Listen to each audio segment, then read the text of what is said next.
வணக்கம் மக்களே, இன்னைக்கு என்ன வீடியோனா இன்னைக்கு அக்கா பொண்ணோட பர்த்டே. அதுதான் இன்னைக்கு இந்த வீடியோல நம்ம பார்க்க போறோம். காலையில ரெடி ஆயிட்டு பக்கத்து வீட்டுக்காரல மிட்டாய் கொடுத்து கிளம்பிட்டு அப்புறம் வந்து தாத்தா பாட்டில காலில் விழுந்து ஆசீர்வாதம் வாங்கிட்டு திடீர்னு பார்த்தா வெளியே சவுண்ட் இன்னொன்னு பார்த்தா நம்ம இடியாப்பம் எப்ப போலவே மின்னல் வேகத்துல போயிட்டாரு. போனவரை வர வச்சு அண்ணா என்னென்ன இருக்குன்னு கேட்டதுக்கு இடியாப்பமும் கொலாப்பட்டு இருக்கு சொன்னாரு. அப்ப இடியாப்பம் வேணா கொலாப்பட்டு மட்டும் வாங்கிட்டு வா சொன்னாங்க. வாங்கிட்டு வந்து வீட்டுல சாப்பிட ஆரம்பிச்சாங்க நம்ம ஃபேமிலியோட. அதுக்கப்புறம் அப்படியே பிறந்தநாள் அப்போ கோவில் போகாம இருந்தா எப்படின்னு சொல்லிட்டு எங்க அம்மா சொன்னாங்க. சரி வாங்க போலாம்னு சொல்லிட்டு நம்ம மருதமலை விநாயகரை பார்த்து மருதமலை முருகனை பார்க்க நாங்க கிளம்பிட்டோம். ஒரு வழியா மருதமலை கோயிலுக்கு வந்தாச்சு. ஆனா இங்க வந்து பார்த்தா தெரியுது நம்மளுக்கு லைன் கட்டி நிக்குது வண்டிங்க.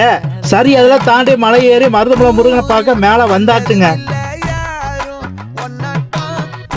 மலைக்கு கீழே தான் கார் பார்க்கிங்ல செம கூட்டமா இருந்துச்சு. மேல வந்து பார்த்தா அவ்வளவு கூட்டமெல்லாம் இல்லைங்க, நார்மலான கூட்டமா தான் இருந்துச்சு. அதனால ஃப்ரீயாவே நான் சாமி தரிசனம் பார்த்துட்டு வெளியே வந்துட்டேங்க. அப்படியே வீட்டுக்கு போகும்போது நம்ம என்ஜிஓ காலேஜ் இருக்க மிலான் பேக்கரியில கேக் வாங்கிட்டு அப்படியே வீட்டுக்கு கிளம்பிட்டாங்க.